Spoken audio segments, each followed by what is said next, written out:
You're listening to the Governor's Podcast, which is hosted by school governors for school governors who are new, current, or the future. On the Governor's Podcast, we have open, honest, and transparent discussions about governance in the UK education sector, sharing and providing insight into the realities of sitting around the governing body table and leaning in.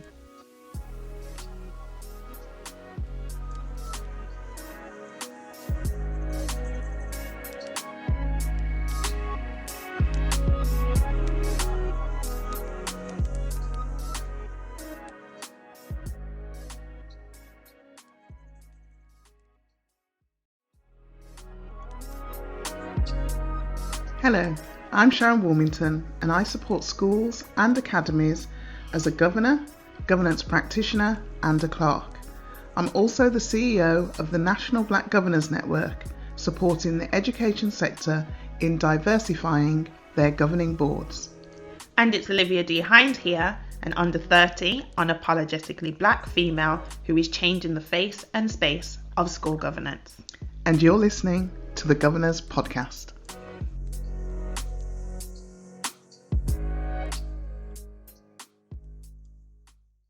Okay, let's get into today's topic. How can you give apologies and still be present? I've done that actually. A very recent meeting, when I say recent, the meeting was in December 2020 and I already had something planned in my diary for the date that the LGB meeting was set. So I kind of knew at the beginning of the academic year that meeting I would be unavailable, so I could definitely give apologies in advance. However, what I decided to do was, because I knew I just physically couldn't be there, because I had other commitments, I made other plans, I still read the papers and I still sent my notes into the chair, and I still kind of understood what the main flow of the conversation or the discussion would be. So even though reading the minutes after that meeting will be very important for me to see exactly what did kind of take place during that meeting, I still thought it was important to kind of avoid me feeling like I've got a lot to catch up on or I've missed a lot. I still try to be mentally present in a way. Well, yeah, I understand that, and it makes total sense when you think about it, because I mean, bear in mind that some apologies can come at last minute because emergencies of course come up and things like that. But if you do know in advance that you're not going to make a meeting, and especially because meeting schedules are usually set for the full academic year, you're right, you can, once those papers come out, not just sit back and say, oh, well, I'm not going to be at that meeting, so therefore I don't even have to read the papers, so I'm off the hook.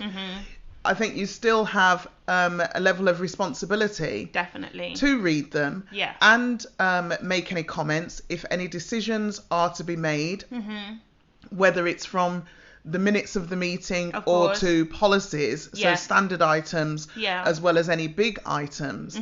I think it's important that you still email your decision, definitely, you know, so that you can say, I agree with this, I approve the minutes, I've got no comments to make on that, I approve the policies, or here's a question in relation to X, Y, or Z policy, so that your voice is still heard even in your absence. Exactly, and that's why if you can give advance notice where possible, because then maybe the clerk or the head or the chair will draw your attention as the governor who is not going to be there, as to where the decisions are, because when you're initially looking at the agenda or reading through the papers, it may not be initially clear that a decision's going to come up here or an opportunity to vote.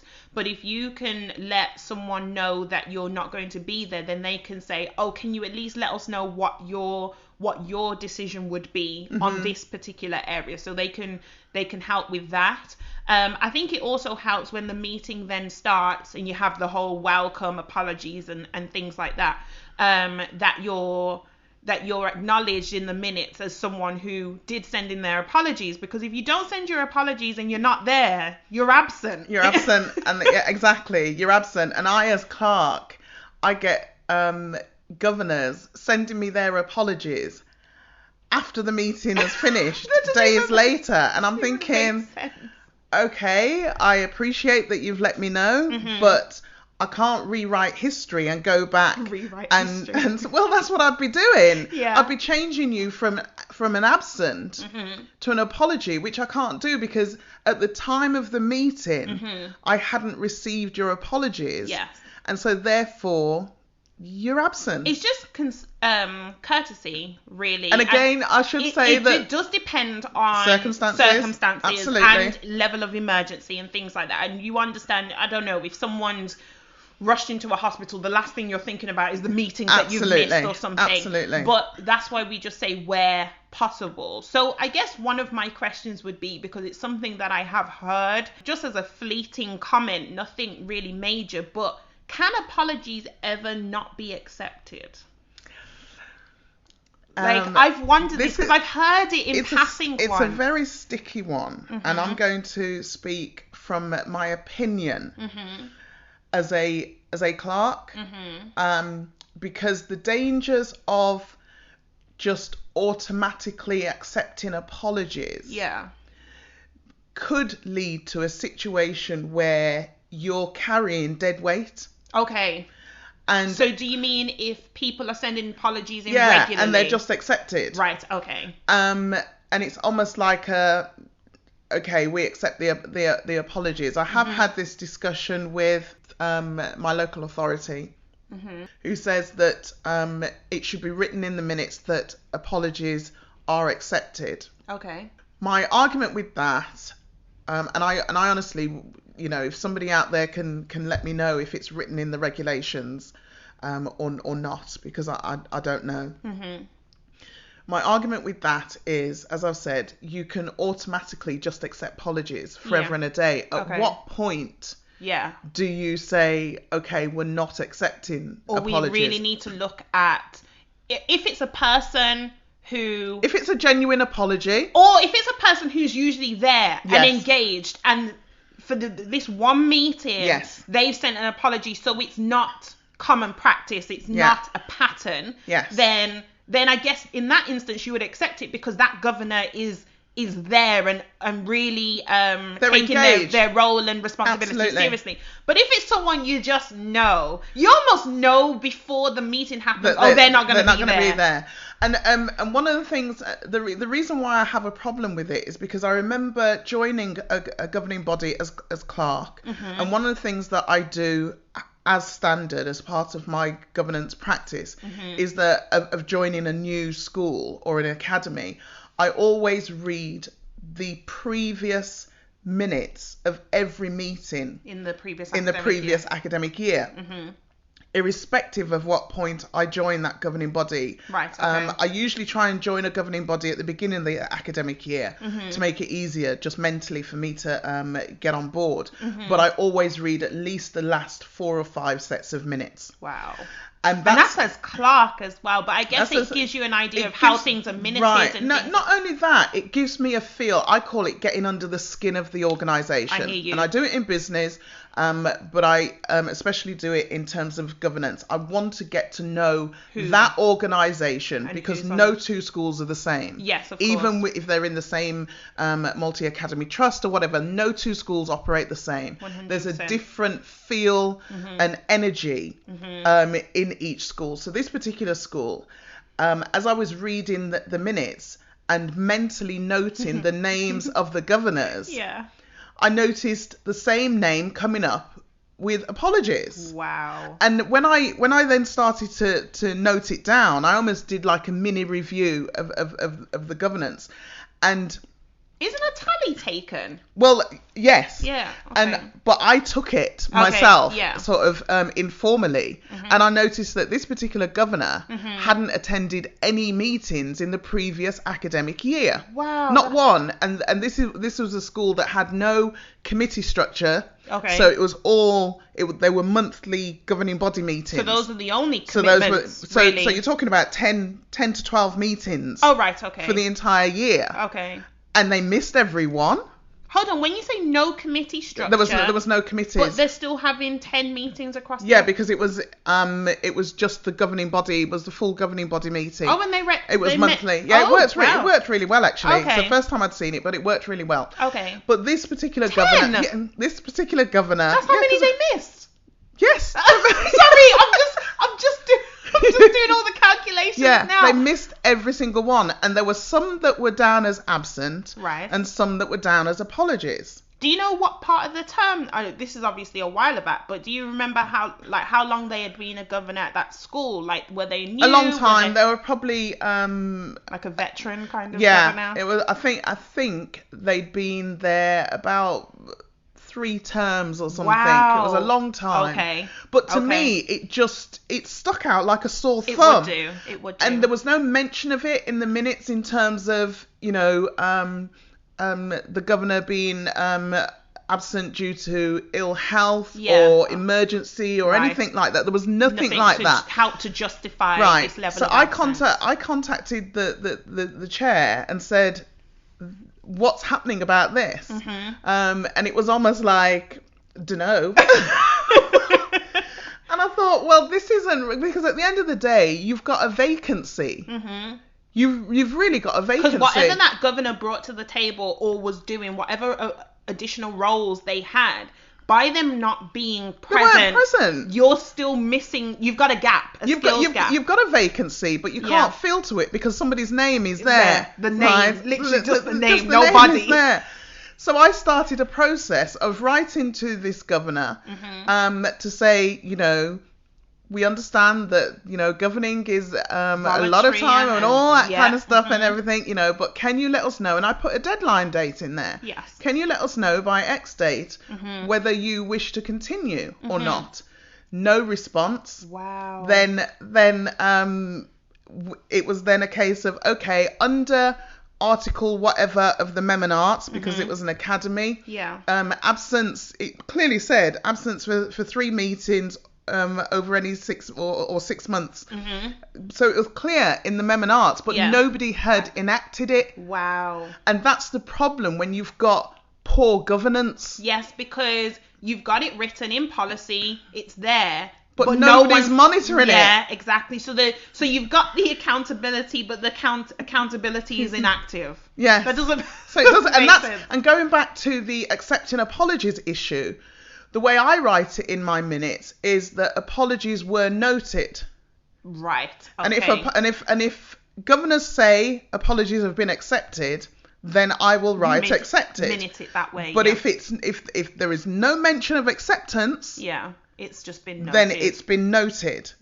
Because what you can't do is put yourself in a position where a governor who is constantly absent, so not even sending in apologies, right, come back and say, well, my apologies have been accepted, because that governor that I just mentioned, after they'd in essence been terminated due to non-attendance, they just turned up in a meeting one day.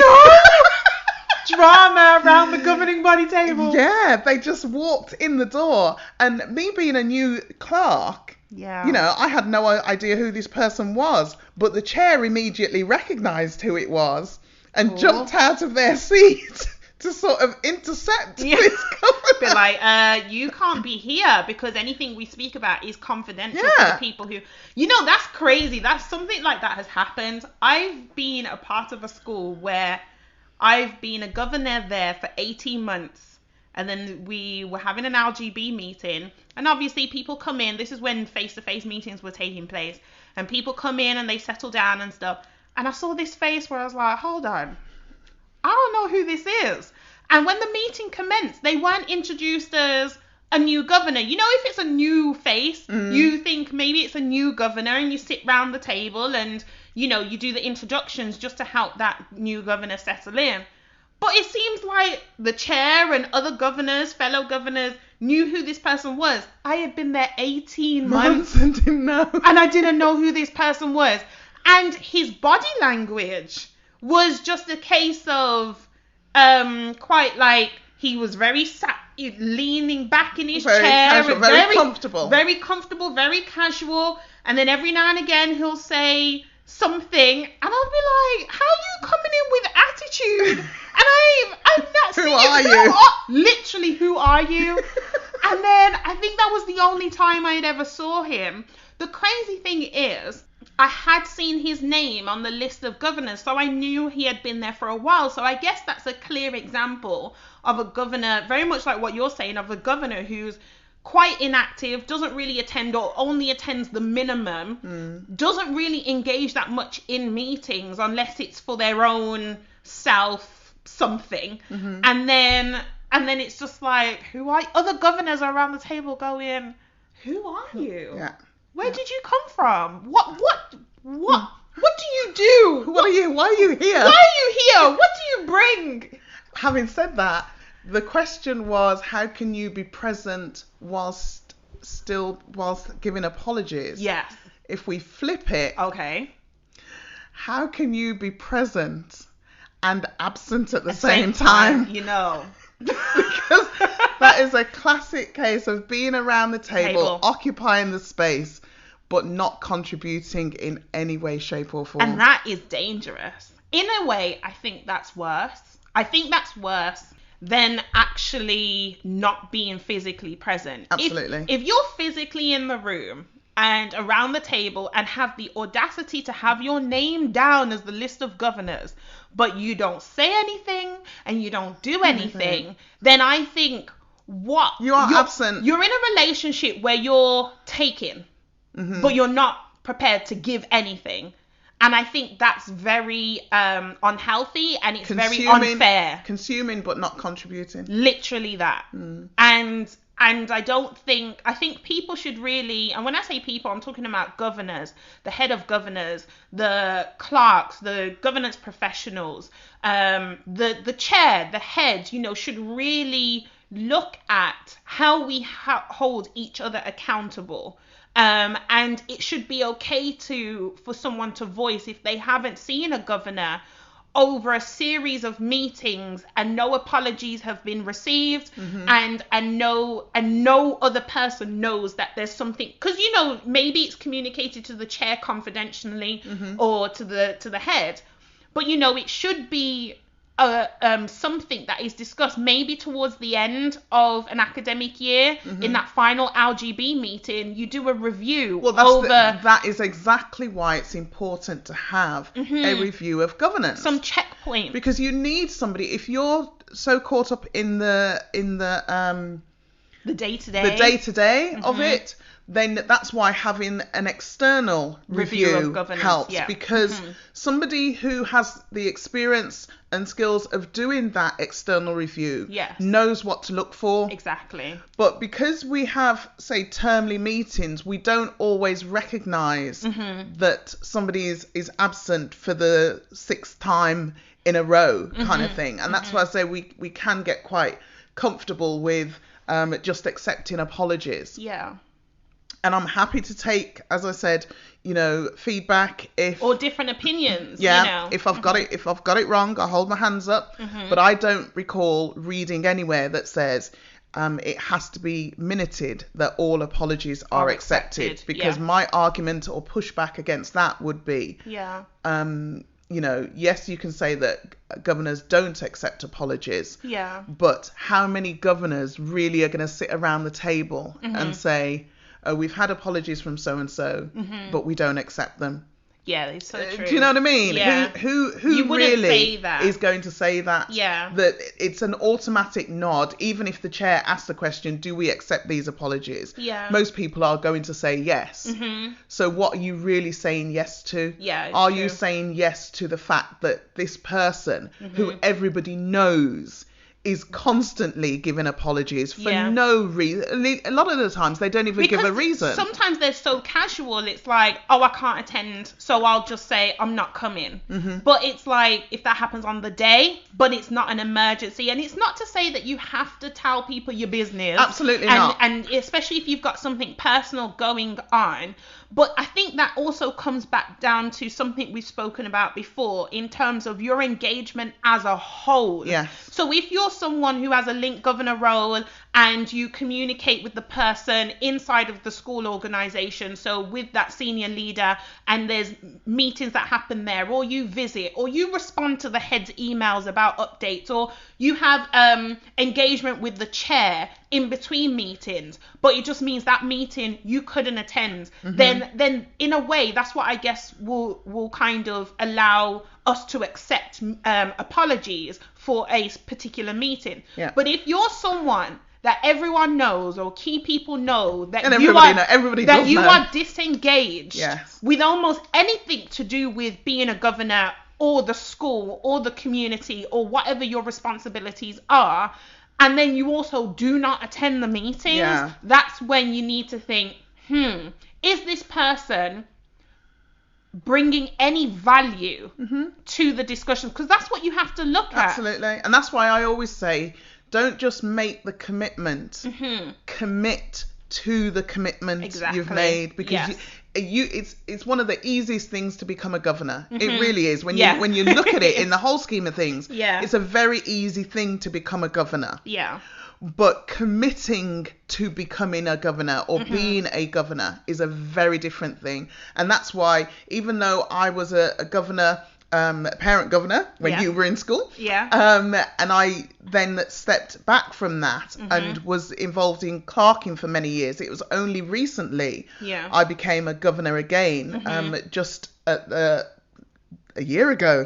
So a year ago, because I had to make sure that I could commit to the commitment that I was making. I didn't want to just be a name on a list of a school and be able to say, yes, I'm a governor in this school. I have to be committed to that. Because then it's just, you're just trying to add to your status in some way. Because and there are people who are, what I call them, glory hunters. Because then they just want the kudos of, I've known those as well. Because then you're in conversations with other people and say, I'm a governor. I'm a governor, or I'm a trustee at this school or that school.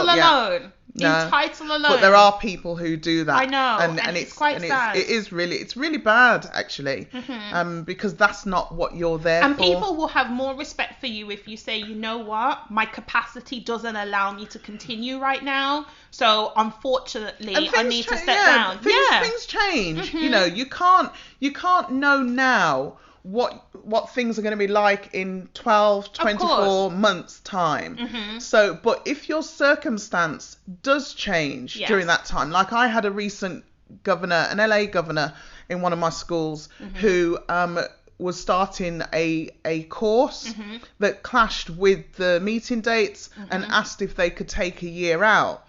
And I says, well, instead of taking a year out, why don't you step down so that we can recruit to that vacancy? And then when your course is finished, let us know. And if you want to come back and we've got a vacancy, then it will be an easy do.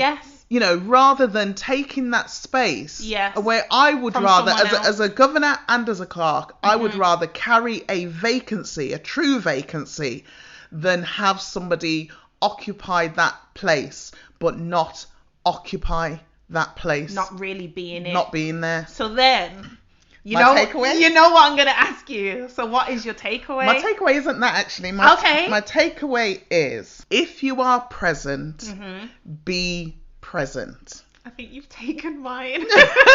But and if you are absent, still be present. Okay, I like that spin.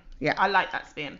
I would say my takeaway is know that apologies is like I've been learning something that don't say sorry just for the sake of it.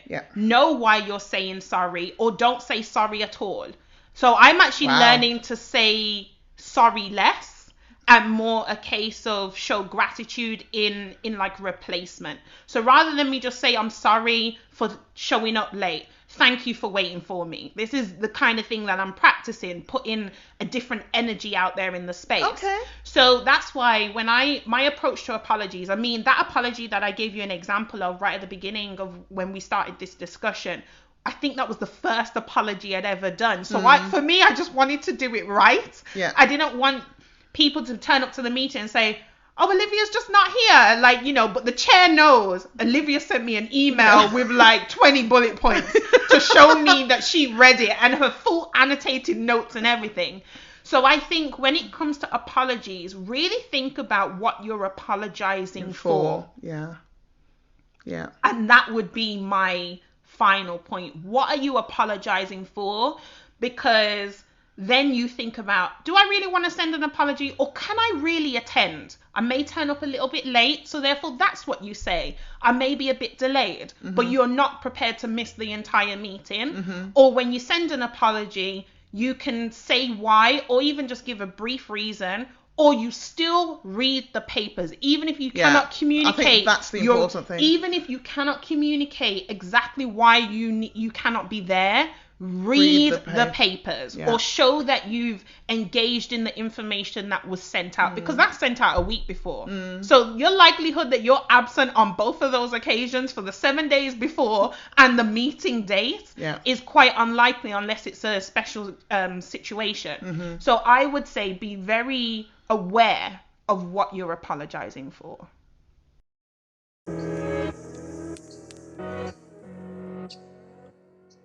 Thanks for listening to today's episode.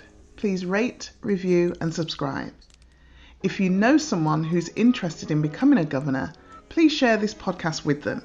And if you'd like to get in touch with us directly with questions or comments, then drop us an email at thegovernorspodcast@gmail.com. You can also follow us on social media at The Governor's Podcast on Facebook, Twitter and Instagram. Let's connect.